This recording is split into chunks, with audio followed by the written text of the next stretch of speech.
Masechet Yevamot Daf Tzadik Aleph 91. Nous commençons à la 6e ligne. Ven Yorshim Shelze, Yorshav Shelze, Yorshim Ktubata. Donc nous avons vu dans la Mishnah le din d'une femme qui était mariée. Le mari est parti Bimdina Tayam en outre-mer. Et on est venu dire à cette femme, un témoin est venu dire que son mari est mort. Elle s'est remariée avec la permission du Beddin. Et ensuite, le mari, le premier, est revenu. Comme nous l'avons vu dans la Mishnah, le din est le suivant, c'est qu'elle doit sortir du premier et du deuxième, et elle a besoin aussi d'un guet du premier et du deuxième, midé rabanan du deuxième. Pourquoi elle doit sortir du premier et du deuxième? Puisque c'est comme le cas d'une femme qui commet un adultère, qui est interdite à son mari, et qui est interdite aussi à l'homme avec qui elle a trompé son mari. Donc même là, comme nous l'avons vu, si elle ne l'a pas fait exprès, mais malgré tout, ce n'était pas un cas de honnête, elle aurait dû vérifier un peu plus, puisqu'il n'y avait qu'un seul témoin.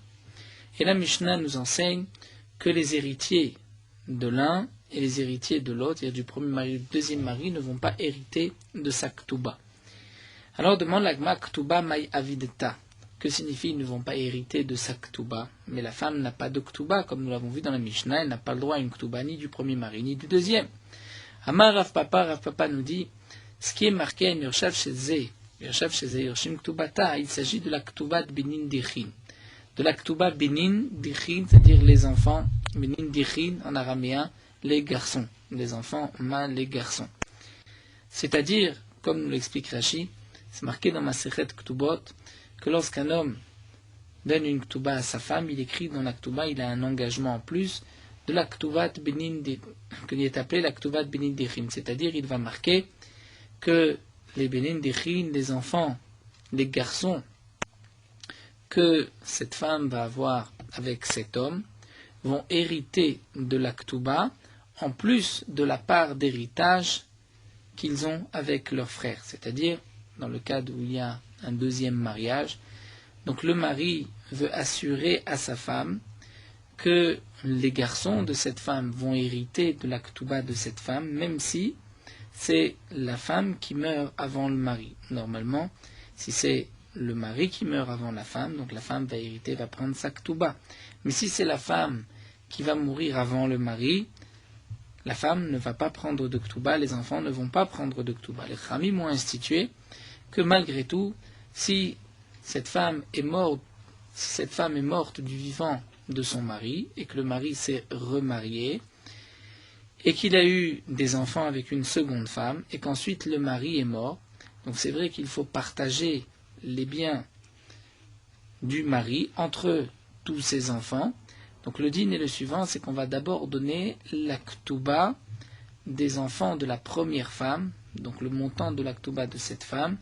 Le mari s'est engagé à donner au garçon, avant même le partage des biens, et ensuite on partagera les biens. Donc ici, la Mishnah nous enseigne que cette femme, les héritiers de cette femme n'auront pas le droit à la Ktubat Benin Dichin, que ce soit du premier mari ou du deuxième mari. Alors demande la Gemara, c'est évident, Pshita, Maou de Tema. La Gemara répond, j'aurais pu croire. C'est vrai que les Chachamim lui ont fait un knas sur la Ktuba de cette femme. Et donc, si on dit la Ktuba, c'est tout ce qui est marqué dans la Ktuba. Donc, même Ktuvat Benin Dichin. Donc pourquoi on a besoin de préciser que les enfants de cette femme ne vont pas avoir la Ktuvat Benin Dichin? Eh bien, l'Agma nous dit, on aurait pu croire que les Dida de Avda Isura Kansura Banan, à elle, à cette femme, qui elle-même a commis l'interdiction, puisqu'elle s'est mariée avec un deuxième homme, là, les Chachamim lui ont fait un knas. Mais les Zara, à sa descendance, lo Kansura Banan, peut-être que les Chachamim n'ont pas fait de knas, et que les enfants pourront hériter d'abord du montant de la ktuba avant le partage des biens, donc kamash malan que non, les héritiers que cette femme a eus avec le premier mari ou avec le second mari n'auront pas le droit à la ktubat binid dichin de leur mère. La Gemara continue, c'est marqué aussi dans la Mishnah, que les frères de l'un, du premier, les frères du second, dans le cas où donc le premier mari ou le deuxième mari est mort, puisque cette femme était mariée au premier mari, on va dire mariée entre guillemets au deuxième, puisqu'elle a mis des rabanan besoin d'un guet du second, Si le premier et le deuxième meurent, quel va être le din? A-t-elle besoin de faire khalitsa? Ou est-ce que les frères du premier mari pourront faire yiboum? Puisqu'après tout, c'est la femme du premier mari. Bien, la Mishnah nous dit, les frères du premier mari et du deuxième devront faire khalitsa, mais pas yiboum. Donc la Gemara nous explique, Achiv shel rishon choletz midoraita velo meyabem miderabanan. La Gemara nous explique que les frères du premier mari devront faire khalitsa minatora, mais ne pourront pas faire yiboum seulement miderabanan. C'est vrai que cette femme est mariée au premier mari. Le deuxième mariage n'était pas valable, donc elle pourrait faire a priori khalitsa ou yiboum avec le premier mari. Malgré tout, les Khamim ont fait un knas, comme nous l'explique Rashi, une amende qu'elle ne pourra pas faire yiboum avec les frères du premier. Dans le deuxième din, Achiv shel sheni choletz miderabanan velo meyabem lo midoraita velo miderabanan. Ce qui est marqué dans la Mishnah que les frères du second, si le second décède, que les frères du second devront faire khalitsa et pas yiboum, eh bien là, la khalitsa est miderabanan, et ils ne feront pas yiboum ni minatora ni miderabanan.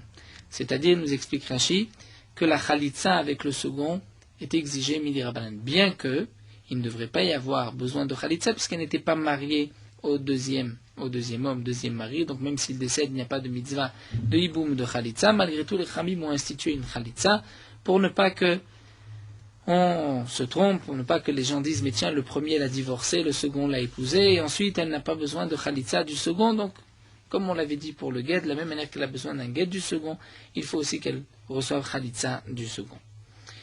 La Gemara continue. Rabbi Yosef Omer Ktubatal Nirse Baala. Donc nous avons vu dans la Mishnah toute une marloquette, puisque la Mishnah rapportait Rabbi Yosef, Rabbi Lezer, Rabbi Shimon.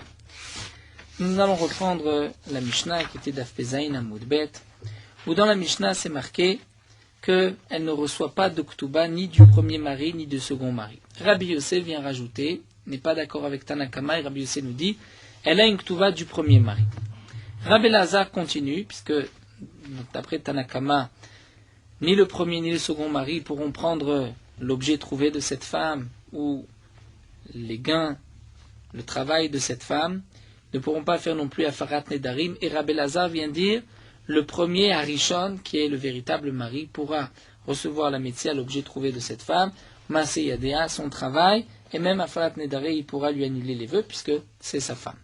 Ensuite, nous avons vu que Rabbi Shimon nous dit que la bia ou la khalitsa des frères du premier va dispenser la rivale du premier mari de Yiboum. C'est-à-dire, comme nous l'explique Rashi, d'après ce que nous avons vu dans la Gemara, d'après Tanakama, les frères du premier mari, si le premier mari meurt, les frères du premier mari devront faire khalitsa, mais pas Yiboum. Mais les rabbanés ne feront pas Yiboum. Eh bien, Rabbi Shimon n'est pas d'accord. Rabbi Shimon pense que la bia des frères du premier, c'est-à-dire s'ils vont accomplir le yiboum, s'ils vont faire khalitsa, ceci va dispenser la rivale, c'est-à-dire la deuxième femme du premier mari, de faire yiboum ou khalitsa. Et donc des mots de Rabbi Shimon, on comprend que Rabbi Shimon permet aux frères du premier mari d'appliquer, de faire le yiboum. Donc Tanakama a dit que non, et Rabbi Shimon nous dit que oui. Donc nous avons ici trois machloket, Rabbi Yosef, Rabbi Lezer, Rabbi Shimon.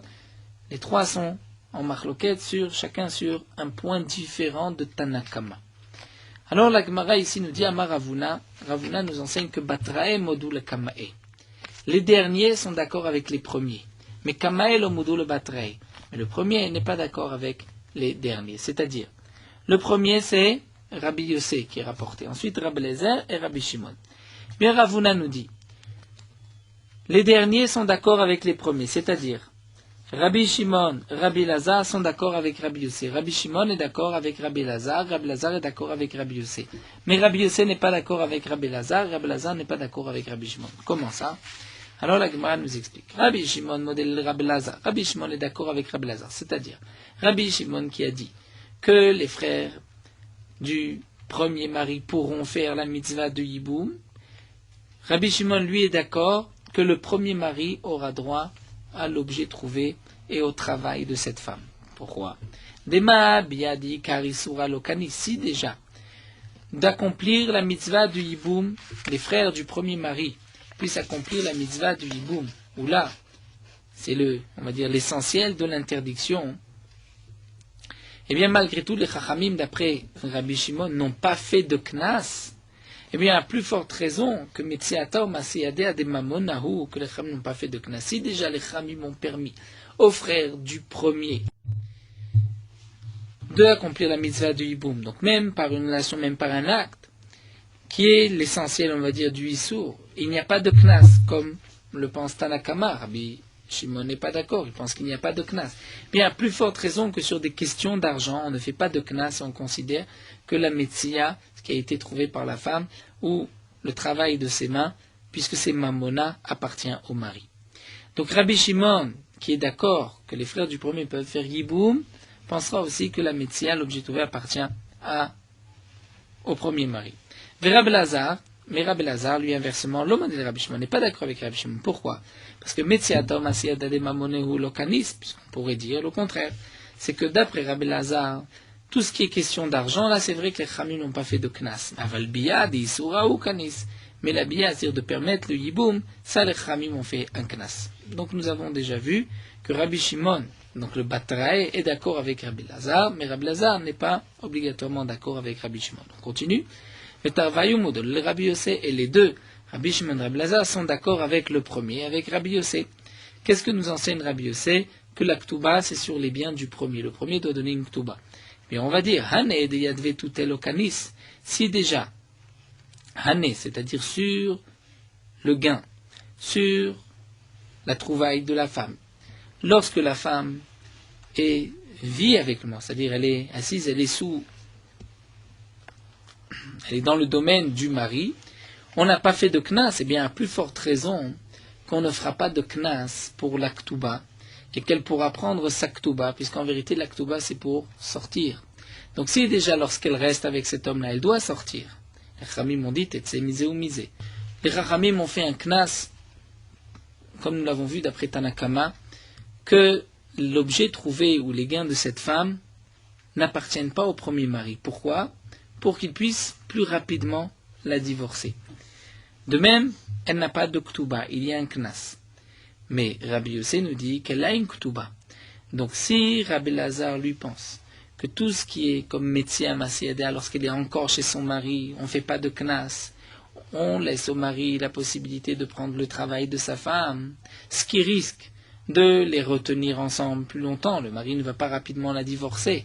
Malgré tout, nous avons vu que Rabbi Lazar pense, et Rabbi Shimon aussi, que le mari va prendre le gain de sa femme. Donc à plus forte raison que le mari a une obligation de donner la ktuba à sa femme, puisque la ktuba c'est, on dirait, dans l'esprit de partir. Donc si déjà lorsqu'elle est là on ne fait pas de knas, lorsqu'elle va partir sûr qu'on ne fait pas de knas.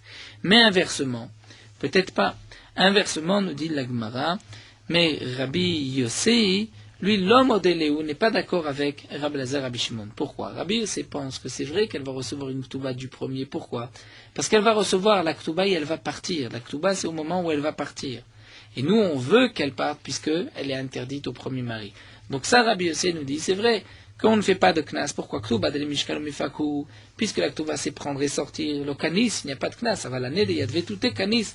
Mais là, la metzia, l'objet trouvé ou le gain de sa femme, puisque elle est encore chez lui et il doit la divorcer. Peut-être là les Khamim ont fait un knas pour qu'il puisse plus rapidement la divorcer. Ça c'est ce que pense Ravuna. Donc Rabbi Yossé n'est pas d'accord avec Rabbi Shimon et Rabbi Lazar, mais inversement Rabbi Shimon est d'accord avec Rabbi Lazar et d'accord avec Rabbi Yossé. Rabbi Lazar est d'accord avec Rabbi Yossé. Rabbi Yossé n'est pas d'accord avec Rabbi Lazar, Rabbi Shimon, et Rabbi Lazar n'est pas d'accord avec Rabbi Shimon. Ça c'est ce que pense Ravuna. Rabbi Yochanan nous dit juste le contraire, puisqu'on peut dire une svara contraire. Rabbi Yochanan Amar, Kamae modèle Batrae. Rabbi nous dit au contraire. Le premier est d'accord avec les seconds, mais les derniers ne sont pas d'accord avec le premier. C'est des Rabbi Yossé, modèle Rabbi Lazar. Rabbi Yossé est d'accord avec Rabbi Lazar. Rabbi Yossé qui a dit que cette femme a droit à une ktuba du premier mari, c'est sûr que Rabbi Yossé pensera, comme Rabbi Lazar, que l'objet trouvé par cette femme et le gain de cette femme appartiendra au premier mari. Puisque Ktuba de Medidé le Dida Lokanis, qui est-ce qui a fait la Avera ici? C'est la femme, qui n'a pas suffisamment vérifié. Donc si déjà Rabbi Yossé pense que la Ktuba, c'est le mari qui doit débourser la Ktuba, la donner à sa femme, et on ne fait pas de knas, on laisse la femme prendre la Ktuba. Donc Rol Sheken Metziata ou Masiyadea de Medida le Didé, que c'est la femme qui va donner au mari ce qu'elle a travaillé, le gain, son salaire, n'est-ce pas à plus forte raison qu'on ne fera pas de knas? Mais Rabbi Lazar, lui, peut-être qu'il n'est pas d'accord avec Rabbi Yossé l'homme modèle. Pourquoi? Pourquoi Rabbi Lazar a dit que la métia et le travail de ses mains. C'est vrai que on ne fait pas de knas, c'est parce que ça, la femme doit le donner à son mari. Mais la ktuba, puisque c'est elle qui va recevoir de son mari, peut-être qu'il y a un knas, et donc Rabbi Elazar n'est peut-être pas d'accord avec Rabbi Yossé. Et on continue, Tarvaï ou modèle Rabbi Shimon, donc d'après Rabbi Yochanan, les premiers sont d'accord avec les derniers, donc Rabbi Yossé et Rabbi Elazar sont d'accord avec Rabbi Shimon, mais Rabbi Shimon n'est pas d'accord avec eux. Comment ça? Si déjà Ouman et Demechaim lo kanse, si déjà l'aktuba, que le premier mari doit donner l'aktuba, l'objet trouvé ou le gain, le travail de cette femme, nous avons vu que d'après Rabbi Elazar, Rabbi Yossé, les Chamim n'ont pas fait de knas. Et tout ceci est du vivant du mari. Donc si déjà tout ce qui est du vivant du mari, on n'a pas fait de knas, eh bien, Biad la Charmita, le Yiboum, qui est après la mort du mari, le Chashken, n'est-ce pas, à plus forte raison qu'on ne fera pas de Knas, puisque le principe des Chamim était d'encourager cet homme-là, essayer de le faire plus rapidement divorcer. Donc, tout ce qui est Mechaïm, on n'a pas fait de Knas, c'est évident que ce qui est après la mort, on ne fera pas de Knas. Mais Rabbi Shimon, le modèle où? Mais Rabbi Shimon, il n'est pas d'accord. Pourquoi? Puisqu'on peut dire la svara inverse, Biad la Charmita lo Kanis. D'après Rabbi Shimon, c'est juste la Bia, puisque c'est après la mort, on n'a pas fait de Knas, Avalanel Mechaïm, mais la Ktuba, et le salaire de cette femme, l'objet trouvé par cette femme, là on fera un classe puisque c'est du vivant du mari. Alors la Gemara continue et nous reprenons notre Mishnah. Dans la Mishnah, nous avons vu que Niset Shelo Birshut, si elle s'est mariée sans la permission du Beddin, c'est-à-dire lorsqu'il y a eu le témoignage de 2 témoins et qu'ensuite le mari revient, elle peut retrouver le premier mari puisque c'est un cas de honnes. Ceci a été dit par Rabbi Shimon puisque c'est la suite de la phrase de Rabbi Shimon, Vim Niset Shelo Birshut Muteret Lachzor Lo. Donc là, la Gemara nous rapporte que Amar Ravuna Amarav, Ravuna a dit au nom de Rav Achil Cheta. C'est ainsi que la halacha est fixée, que si elle s'est mariée par le témoignage de 2 témoins, elle peut retrouver son premier mari. Amar le Rav Nachman lui dit, Gnava Gnouvel Amalecha. Pourquoi tu vas te détourner, tu vas fermer tes paroles. Isvira lecha ki Rabbi Shimon. Si tu penses comme Rabbi Shimon, ima alacha ki Rabbi Shimon. Tu as qu'à dire simplement alacha ki Rabbi Shimon. Pourquoi tu nous dis c'est ainsi que l'alacha a été fixée? Dis-nous, l'alacha est comme Rabbi Shimon. Deshmaatecha ki Rabbi Shimon kazda, parce que ce que tu nous enseignes c'est d'après Rabbi Shimon. Vechitema, peut-être que tu me diras yamin alacha ki Rabbi Shimon mashma filu bekamaita.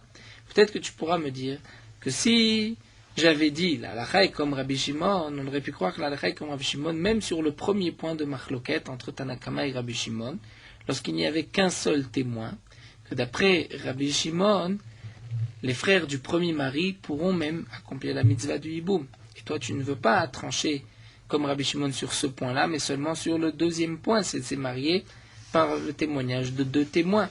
Alors, il fallait préciser, ma halakha ki Rabbi Shimon b'acharona, tu aurais dû dire, la halakha est comme Rabbi Shimon b'acharona, à la fin, c'est-à-dire le dernier point de Rabbi Shimon. Eh bien, Kasha, c'est vrai que c'est une question, pourquoi Rav n'a pas dit la halakha est comme Rabbi Shimon sur le dernier point.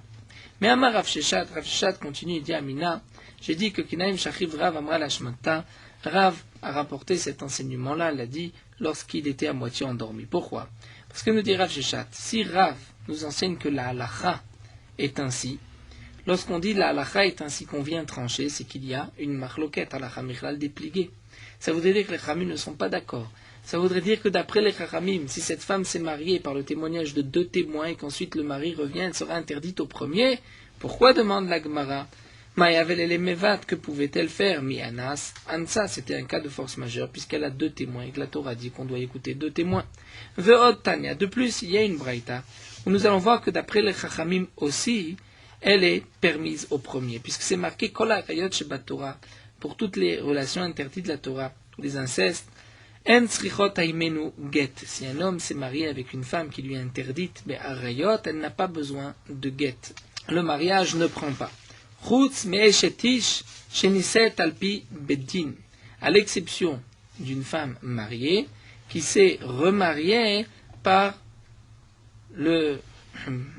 la décision du Beddin, c'est-à-dire lorsqu'il y avait un seul témoin, comme nous l'avons vu, lorsqu'il y a un seul témoin, c'est le Beddin qui dit à cette femme, tu peux te remarier.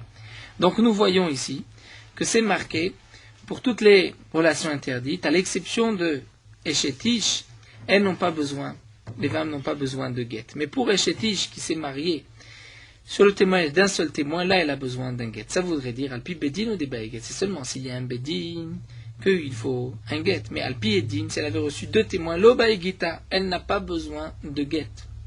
Et donc, si elle n'a pas besoin de guet, ça voudrait dire qu'elle peut aussi rester et retrouver le premier mari. Bien que ce n'est pas marqué Mefoura, c'est juste marqué qu'elle n'a pas besoin de guet. On n'entend pas de là, on ne comprend pas automatiquement qu'elle peut retourner chez le premier mari. Peut-être qu'elle est interdite au premier mari, mais qu'elle a besoin d'un guet. C'est-à-dire un guet du second. Lorsqu'on dit elle a besoin d'un guet ou pas, c'est un guet du second. Donc là, c'est marqué que si c'était sur le témoignage de 2 témoins, elle n'a pas besoin d'un guet du second. Est-ce qu'on comprend de là qu'elle est permise au premier? C'est vrai que ce n'est pas Mefourash, mais c'est la question de Tosfot. Et Tosfot répond que, d'après les Chachamim, si les Chachamim qui ont fait un knas, qui ont exigé un guet lorsqu'il y a un seul témoin, eh bien, si les Chachamim vraiment avaient fait un knas même dans 2 témoins, ils auraient dû exiger un guet. Et puisqu'ils n'exigent pas de guet, donc dit Tosfot, on comprend automatiquement qu'il n'y a pas du tout de knas lorsqu'il y a 2 témoins, et donc elle est permise au premier. Donc Mané demande la Gemara qui est l'auteur de cette braïta. Il dit Rabbi Shimon, si c'est Rabbi Shimon, c'est impossible. Pourquoi? Parce que dans la braïta, c'est marqué que Alpi Bedin, elle a besoin d'un guet. Alpi Bedin, mi baïguet, d'après Rabbi Shimon Vatania, pourtant nous avons une braïta qui nous dit Rabbi Shimon, Omer Asu Bedin, Boratan, Kezadon, Ish Beisha. Rabbi Shimon nous dit que si le Bedin a tranché, a permis à cette femme de se remarier, eh bien les Chachamim ont considéré leur décision comme Zadon Ish Beisha, c'est-à-dire comme un homme qui va fauter volontairement avec une femme mariée, qui donc va être interdite au premier. Mais Alpi Edim, s'il y a 2 témoins, c'est qu'Ish Gagat, Ish Beisha, c'est comme un homme qui a fauté involontairement avec une femme et qui n'est pas interdite à son premier mari. En tout cas, il dit le baïguet. Dans les 2 cas d'après Rabbi Shimon, elle n'a pas besoin de guet. Quelle est la preuve? Rachid nous dit, puisqu'on le compare à Zadon, à Shogeg, quelqu'un qui a fait exprès, qui n'a pas fait exprès.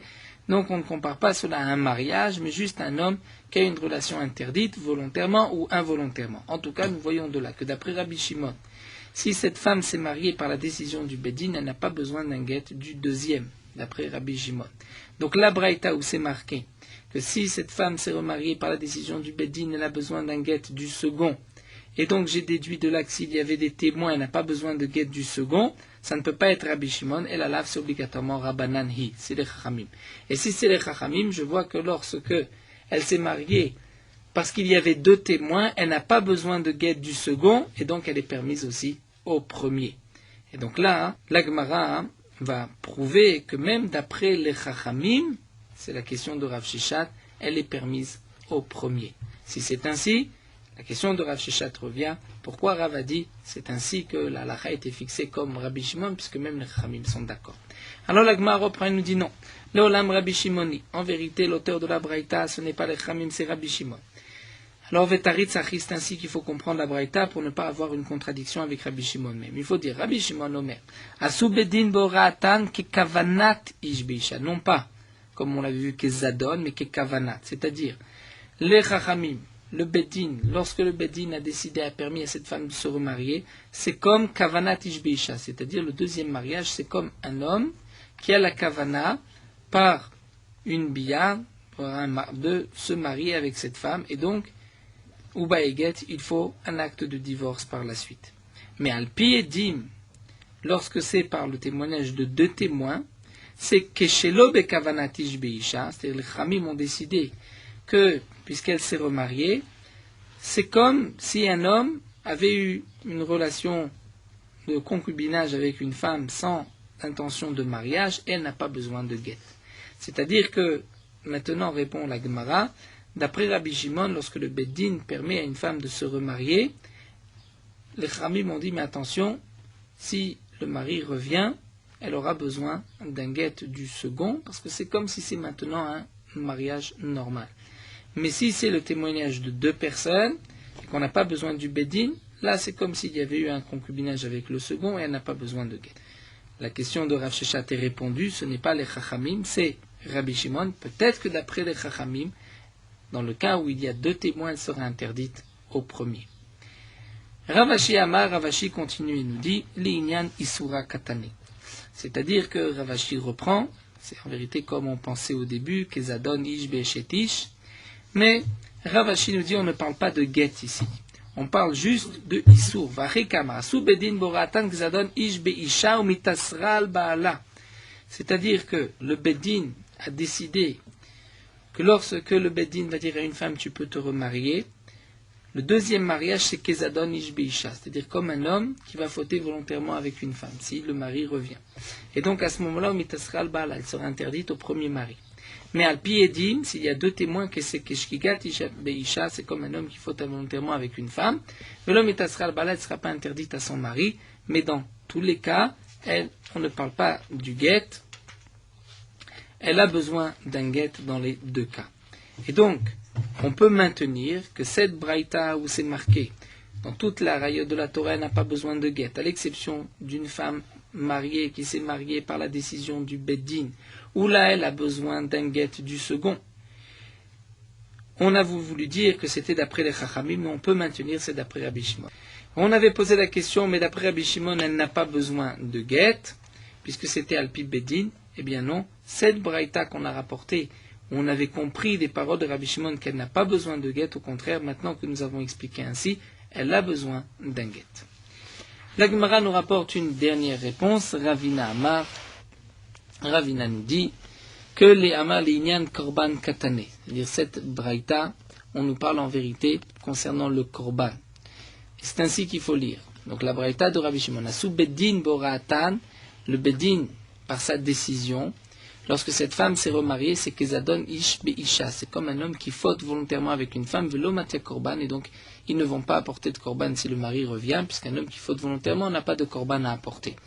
Alpi Edim, mais si il y avait le témoignage de deux témoins, c'est Keshkigat Ish Be'isha, c'est comme un homme qui faute involontairement avec une femme, et là, Mati Korban devront apporter un Korban, et donc on maintient toujours qu'on ne parle pas de guet, mais bien sûr, il faut un guet du second. Veibaitema, ou encore, on peut te répondre, et là on revient, Ha Kamaita Rabbanani. La première braïta, c'est d'après les Chachamim. Ce que nous avons répondu ici, c'est que la deuxième braïta de Rabbi Shimon ne nous dit pas qu'il ne faut pas de guet, au contraire, il faut un guet. Et là, la Gemara va donner une autre réponse. Donc reprenons la question. Rav Sheshat a demandé comment peux-tu dire que les Chachamim ne sont pas d'accord avec Rabbi Shimon. Pourtant, dans la braïta, et cette braïta, c'est certainement d'après les Chachamim, puisque d'après Rabbi Shimon, nous avions eu une question. Et dans la braïta, c'est marqué que Alpi Beddin, Niset Alpi Beddin, une femme mariée chez Niset Alpi Beddin, elle n'a pas besoin de guet, mais on a déduit que c'était par le témoignage de deux témoins, elle a besoin d'un guet. Et donc, elle sera aussi interdite au premier mari. Eh bien, la Gemara reprend. En vérité, c'est Rabbanan, c'est effectivement les Chamim. Cette première braïta, c'est ainsi qu'il faut répondre. Il faut rajouter un vav et il faut dire toutes les femmes, toutes les harayot, lorsqu'elles se sont mariées avec un homme qui lui était interdit, elles n'ont pas besoin d'un guet du deuxième, à l'exception d'une femme échetish qui s'est remariée par le témoignage de deux témoins, ou bien chez Niset Alpi Beddin, c'est toujours une femme qui était mariée mais qui s'est remariée parce que le Beddin lui a permis, parce qu'il y avait un seul témoin, que dans ces deux cas-là, il faut un guet. Et donc, puisqu'il faut un guet, donc on considère que le deuxième mariage est aussi valable, et donc elle est interdite au premier mari. Et donc, si c'est ainsi, nous avons répondu à la question qui avait été posée à Rav. Donc, nous avons vu dans la Mishnah, à la fin de la phrase de Rabbi Shimon, des paroles de Rabbi Shimon, la Mishnah nous dit que si elle s'est mariée chez l'Obirshut sans la permission du Beddin, mais parce qu'il y avait deux témoins, elle est permise au premier mari. Pourquoi ? Puisque c'est un cas de force majeure. Que pouvait-elle faire ? Rav a tranché que la halakha était ainsi. Rav Sheshat lui a posé la question, mais si tu tranches, ça voudrait dire que les Chachamim ne sont pas d'accord, mais pourtant les Chachamim sont d'accord. Et donc la Gemara maintient, nous n'avons pas de preuve que les Chachamim sont d'accord. Peut-être que, effectivement, les Chachamim ne sont pas d'accord avec Rabbi Shimon. Donc d'après les Chachamim, elle est interdite. D'après les Chachamim, elle est interdite au premier. D'après Rabbi Shimon, elle est permise au premier. Alors la Gemara continue, Métiv Oula, mais Oula va objecter. Oula va objecter sur la question de Rav Sheshat. Rav Sheshat a dit, mais même d'après les Chachamim, elle devrait être permise au premier. Donc reprenons le cas, une femme qui était mariée avec un homme qui est parti en outre-mer, 2 témoins sont venus lui dire « ton mari est mort », elle se remarie, et ensuite le mari revient, le premier mari revient, c'est marqué que d'après Rabbi Shimon, elle est permise au premier mari, et on a déduit que d'après les Khamim, elle est interdite au premier mari. Alors Rav Sheshat a posé la question, mais comment se fait-il qu'elle est interdite au premier mari d'après les Khamim, puisqu'après tout cette femme, que pouvait-elle faire? Ma'yavela le mevad. Alors on l'a dit, mais est-ce que vraiment cette svara est valable de dire Ma'yavela le mevad, qu'est-ce qu'elle pouvait faire? Vatnan, pourtant nous avons une Mishnah, et nous allons rapporter plusieurs cas, où là aussi on pourrait dire, mais qu'est-ce qu'elle pouvait faire cette femme? Et pourtant, on ne tient pas compte de cette svara. Vatnan. Pourtant c'est marqué dans une Mishnah dans Gittin. Katav l'shem malchut shena ugenet. Rashi explique dans Gittin, un homme se trouvait en Bavel, le Sofer se trouvait en Bavel, au lieu de marquer du royaume de Bavel, il a marqué Malchut Shena Ogenet, une Malchut qui n'est pas Ogenet, c'est-à-dire de Rome. La Gemara explique dans Gittin que Rome s'est appelée une Malchut Shena Ogenet, qui n'est pas valable. Rashi explique que c'est un royaume qui n'avait pas de langue et qui n'avait pas d'écriture. Ou encore il a marqué les Shem Malchut Madai, à l'année du règne de Madai, ou Shem Malchut Yavan, où il a marqué les Binyan Abayit, de la construction du Beit HaMikdash, ou les Chorban Abayit, de la destruction du Beit HaMikdash, mais il n'a pas marqué de la Malchut, là où il se trouve. Voyez, Bemizrah Vekatav Bemaharav, il était à l'est, il a écrit à l'ouest. Bemaharav Vekatav Bemizrah, il était à l'ouest et il marque qu'il est à l'ouest. Il était à l'ouest et il marque qu'il était à l'est. Tetse Misé ou Misé, le guet est pas soul. Et si cette femme se remarie, elle sera interdite au premier mari et au deuxième, Vechol Adrachim Ailuba, et tout ce qui est marqué dans la Mishnah, qu'elle ne recevra pas ni Perot, ni Ktuba, etc., s'appliquera aussi à ce cas-là. Demande la Gemara. C'est la question de où la Vahamay, on n'a qu'à dire les Mamay avaient les Mevad. D'après Rav Sheshat, on pourrait dire, mais cette femme, qu'est-ce qu'elle pouvait faire? La Gemara répond non, on ne peut pas dire cela. Pourquoi il l'a crouillé des Gita?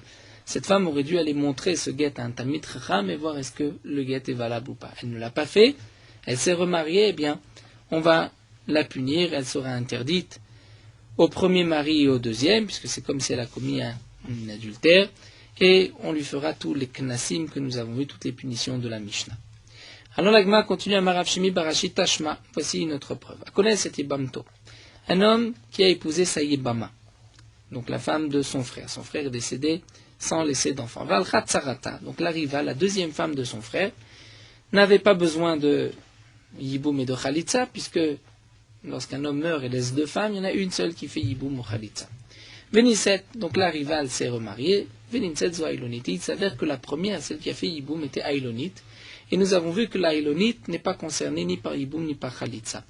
Donc, il se trouve que la rivale devait recevoir Khalitza ou Yiboum et s'est mariée alors qu'elle était, donc c'était une Yebama Lachouk.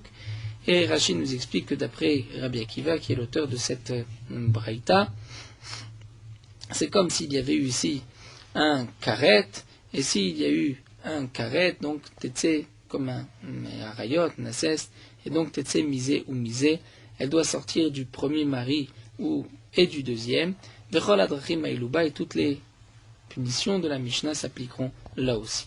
Alors demande l'agma va'amai, pourquoi on va punir la rivale? Puisque l'autre femme a fait Yiboum, est-ce qu'elle pouvait savoir, elle, si elle était aïlonite ou pas? Donc c'est un cas de force majeure, on devrait la permettre au premier. L'agma répond là aussi, il l'a mtouné. Elle aurait dû attendre. Elle n'a pas dû s'empresser de se remarier, elle aurait dû attendre, d'être sûre que la deuxième femme, la rivale, n'est pas une aïlonite. Amar Abaye, Abaye nous dit, Tashma. Voici une autre preuve. C'est marqué Kol harayot sha'amru potrot sarotem.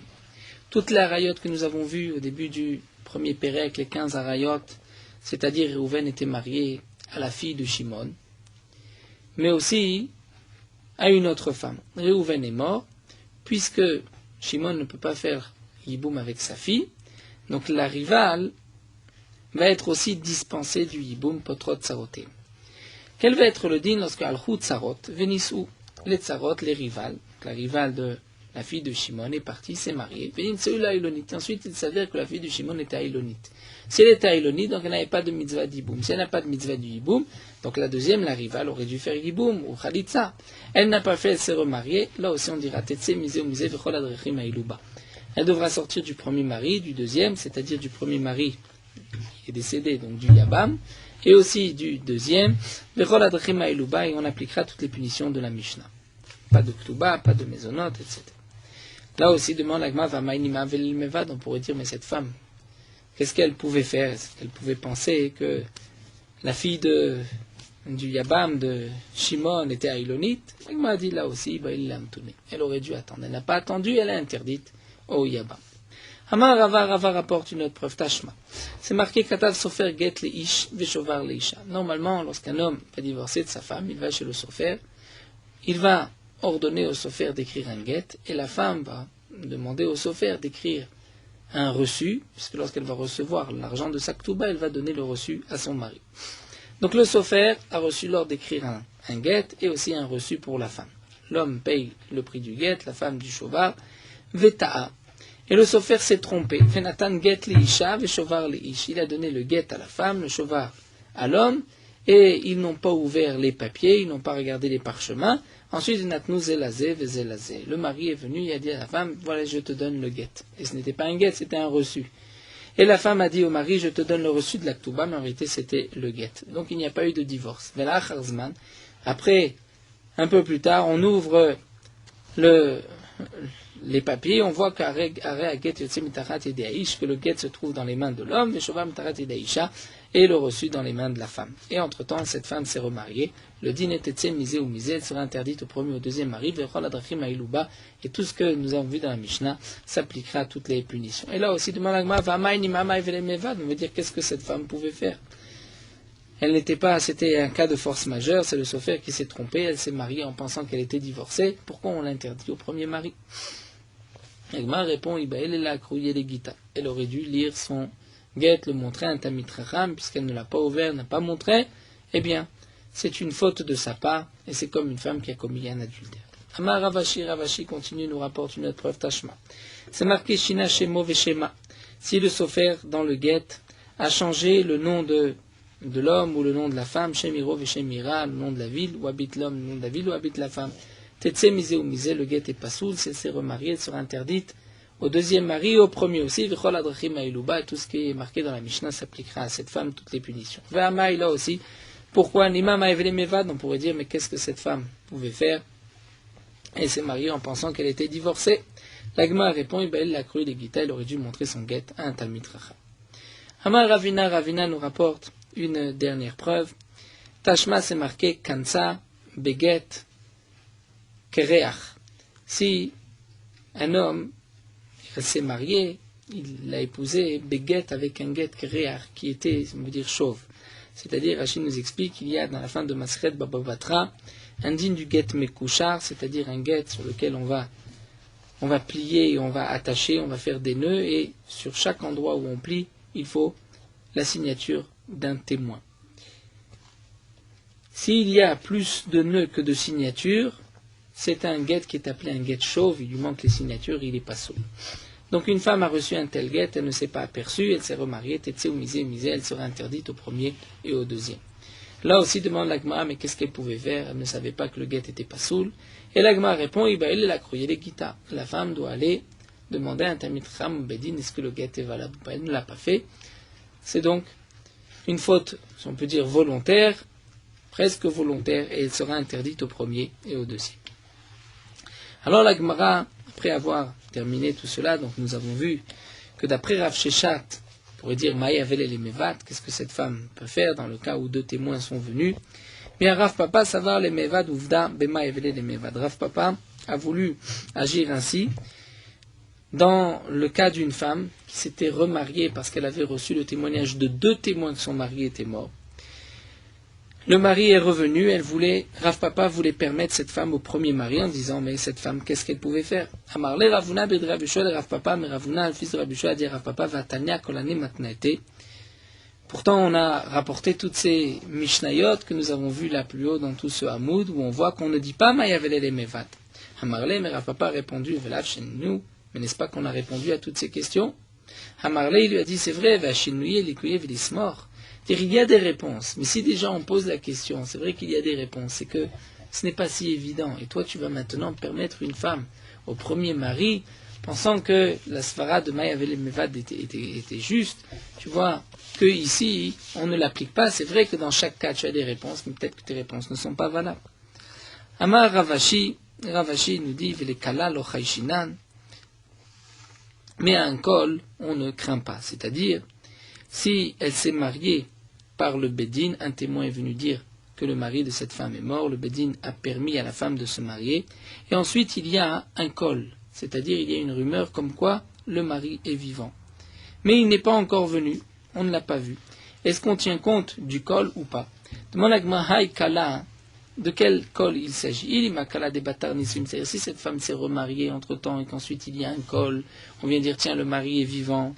Ha'amar Ravashi Chadazimna, Ravashi a déjà dit une fois, Damar Ravashi, Kol Kala des Batar Nissim Mochaïshina.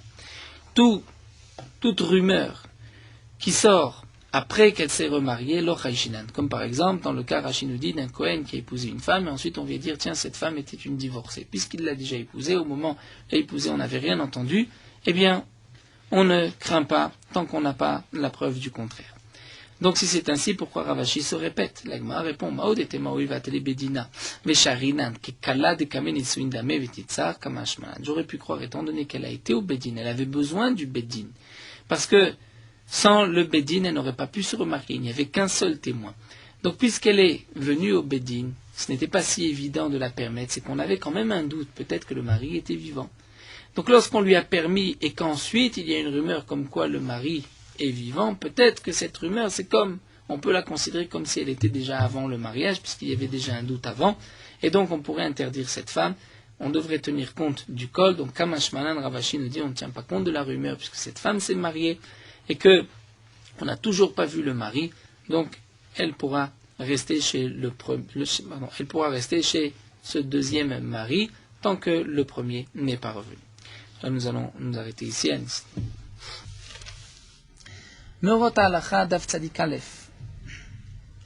Il est bon de faire attention de porter un talit katan toute la journée pour accomplir la mitzvah d'Hachem et se souvenir à chaque instant de la mitzvah.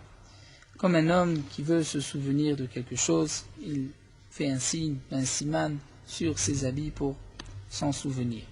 Les poskim nous disent qu'immédiatement après avoir fait Netilat Shadaim le matin, on va s'habiller du tzitzit, puisqu'un homme doit faire attention d'accomplir cette mitzvah le plus rapidement possible et de ne pas marcher 4 amot sans tzitzit. Certains ont écrit que le minag est de ne pas dormir avec les tzitzit pour ne pas que ce soit un bisayon, dire que dénigrer la mitzvah de dormir avec, ce n'est pas un pyjama, mais d'autres poskim portent que le minag est de même dormir avec les tzitzit. On apporte au nom du Harizal que il faut faire attention de ne pas enlever le talit katan ni le jour ni la nuit, et donc de dormir même la nuit avec le talit katan. D'après le Harizal, ceci est bon pour annuler toutes les forces d'impureté, toutes les forces extérieures, et il n'y a pas un seul instant auquel on doit enlever le tzitzit, si ce n'est lorsqu'on rentre dans une salle de bain pour se laver.